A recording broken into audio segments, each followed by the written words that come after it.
ಇಲ್ಲಿ ನಾವು notation of integration ನೋಡ್ತಾ ಇದ್ದೀವಿ. ಈ ತಾತಂಕೋಲು is a symbol of integration.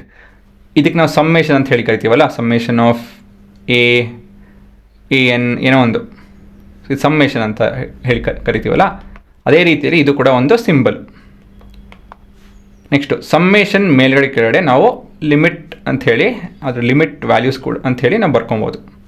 Summation ನಾವು ಹೇಗೆ i = 1 to 10 ಈ ಥರ ಎಲ್ಲ ಬರ್ತೀವಲ್ಲ, ಇದು ಹೇಗೆ ಅದ್ರ ಲಿಮಿಟ್ ಆಗುತ್ತಲ್ಲ ಅದೇ ರೀತಿಯಲ್ಲಿ ನಿಮ್ಮ ಇಂಟಿಗ್ರೇಷನ್ ಕೂಡ ಲಿಮಿಟ್ಸ್ ಇರುತ್ತೆ. ಯಾಕಂದರೆ ಸ್ಪೆಷಲ್ ಫಾರ್ಮ್ ಆಫ್ ಅಡಿಷನ್ ಅಲ್ಲ, it's an extension of summation. ಹಾಗೆ ಇದರಲ್ಲೂ ಕೂಡ ಲಿಮಿಟ್ಸ್ ಇರುತ್ತೆ. ಈ ಎಫ್ ಆಫ್ ಎಕ್ಸ್ ಅಂತ ಹೇಳೋದು that is your integrand,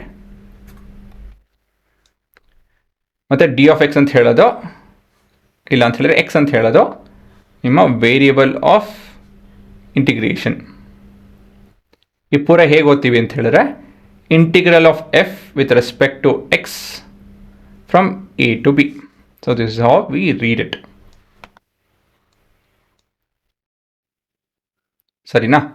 okay. Meaning of the phrases. So ಮೊದಲನೇದಾಗಿ ಇಂಟಿಗ್ರೇಟ್ ಅಂತ ಹೇಳಿದ್ರೆ ಫೈಂಡ್ ಎ ಇಂಟಿಗ್ರಲ್ ಅಂತ ಹೇಳಿ. ಆ್ಯಂಡ್ ಇಂಟಿಗ್ರಲ್ ಆಫ್ ಎಫ್ ಅಂತ ಹೇಳಿದ್ರೆ basically the final answer obtained post integration.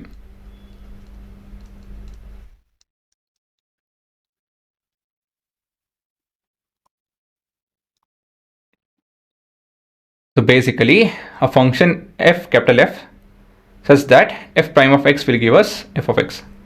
It is a function which on differentiating gives back f. So integral of f ಅಂತ ಹೇಳಿದ್ರೆ ಆ ಉತ್ತರ ಏನೋ ಒಂದು ಎಫ್ ಅಂತ ಹೇಳಿ ಕ್ಯಾಪಿಟಲ್ ಎಫ್ ಅಂತ ಹೇಳಿ ಉತ್ತರ ಬರುತ್ತಲ್ಲ, ಅದನ್ನು ಡಿಫ್ರೆನ್ಷಿಯೇಟ್ ಮಾಡಿದಾಗ ನಮ್ಮ ಒರಿಜಿನಲ್ ಫಂಕ್ಷನ್ ವಾಪಸ್ ಬಂತು ಅಂತ ಹೇಳಿದ್ರೆ that is the integral of F. Integration is the process of integral, ಅದು ನಿಮ್ಗೆ ಗೊತ್ತಿದೆ. ಕೊನೆಯದಾಗಿ ಇಂಟಿಗ್ರೇಷನ್ ಮಾಡ್ತು ಅಂತ ಹೇಳಿದ್ರೆ ನಮಗೊಂದು ಕಾನ್ಸ್ಟೆಂಟ್ ಬರುತ್ತೆ. Example sine of x plus c. ಹುಡುಗರ ಇದನ್ನು ಡಿಫ್ರೆನ್ಷಿಯೇಟ್ ಮಾಡಿದ್ರೆ ಏನು ಬರುತ್ತೆ? ಕಾಸ್ ಆಫ್ ಎಕ್ಸ್ ಅಲ್ವಾ, ಯಾಕಂದರೆ differentiation of a constant is 0. So basically if I integrate cos of x dx, then I get back sin x plus c. This c is because originally ನಮ್ಮ constant ಇತ್ತು ಇಲ್ವೋ ಅದೇನು ಗೊತ್ತಾಗಲ್ಲ. ಪ್ರಶ್ನೆಯಲ್ಲಿ ಹೇಳಿತ್ತು ಅಂತ ಹೇಳಿದ್ರೆ ನಮ್ಗೆ ತಿಳಿಯುತ್ತೆ ಹೊರತು ಸ್ವಂತ ಸುಮ್ಮನೆ ನಾವು ಅಂದ್ಕೊಳಕ್ಕಾಗಲ್ಲ ಕಾನ್ಸ್ಟೆಂಟ್ ಇದೆ ಕಾನ್ಸ್ಟೆಂಟ್ ಇಲ್ಲ ಅಂಥೇಳಿ. ಹಾಗಾಗಿ ಇನ್ ಜನರಲಾಗಿ ಬರೆದು ಬಿಡ್ತೀವಿ, ಹಾಂ ಯಾವುದೊಂದು ಕಾನ್ಸ್ಟೆಂಟ್ ಇದೆ ಅದು ಹೆಸರು ಏನು ಅಂತ ಹೇಳಿದ್ರೆ ಸಿ ಅಂಥೇಳಿ. ಆಯಿತಾ? ಯಾಕಂತ ಹೇಳಿದ್ರೆ ಒರಿಜಿನಲಿ ನಮಗೆ ಏನು ಫಂಕ್ಷನ್ ಇತ್ತು ಅಂತ ಹೇಳಿ ಗೊತ್ತಾಗಲ್ಲ,